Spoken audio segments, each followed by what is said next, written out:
2016 ഡിസംബറിൽ നടത്തേണ്ട സാങ്കേതിക സർവകലാശാല പരീക്ഷ പല കാരണങ്ങളാൽ 2 തവണയായിരുന്നു മാറ്റിവെച്ചത്. നൂതന വിദ്യാഭ്യാസം ലക്ഷ്യമാക്കി പ്രവർത്തിക്കുന്ന സാങ്കേതിക സർവകലാശാലയിലെ പരീക്ഷകളിലെ ക്രമക്കേടുകൾ വീണ്ടും ആവർത്തിക്കുകയാണ്. സർവകലാശാലയിലെ പരീക്ഷാ നിലവാരം ഉയർത്താനെന്ന പേരിൽ സ്വകാര്യ സ്ഥാപനമായ ഓസ്പിൻ ടെക്നോളജീസിനെ ഏൽപ്പിച്ചതും ഏറെ വിവാദമായിരുന്നു. ഈ സാഹചര്യം നിലനിൽക്കെ കഴിഞ്ഞ ദിവസം നടന്ന ബിടെക് 3ാം സെമസ്റ്റർ നെറ്റ്വർക്ക് തിയറിയുടെ ചോദ്യപേപ്പറാണ് ഇക്കുറി വിവാദത്തിലേക്ക് ഉയർന്നത്. ഇന്റർനെറ്റിലെ ഓപ്പൺ സൈറ്റുകളിൽ നിന്ന് ചോദ്യങ്ങൾ അതേപടിയാണ് പകർത്തിയിരിക്കുന്നത്. പരീക്ഷാ ചോദ്യപേപ്പറിലെ ആദ്യ ചോദ്യം നോക്കുക. ഈ ചോദ്യം അതേപടി സ്വകാര്യ സൈറ്റുകളിലും ലഭ്യമാണ്.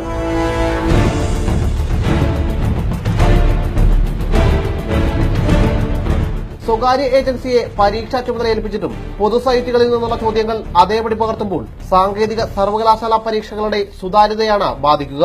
പലരും കുത്തിയിരുന്ന് പഠിച്ചാണ് പരീക്ഷ എഴുതുന്നത്. എന്നാൽ മറ്റു ചിലർ പണം കൊടുത്ത സ്വകാര്യ സൈറ്റുകളെ ആശ്രയിച്ച് പരീക്ഷ എഴുതുന്നു. പരീക്ഷാ നിലവാരം ഉയർത്താമെന്ന വ്യാജേന നടത്തുന്ന ഇത്തരം നീക്കങ്ങൾ വിദ്യാർത്ഥികളുടെ ഭാവിയെ തന്നെയാണ് തുലാസിലാക്കുന്നത്. ശ്യാമപ്രസാദ്, റിപ്പോർട്ടർ, കൊച്ചി.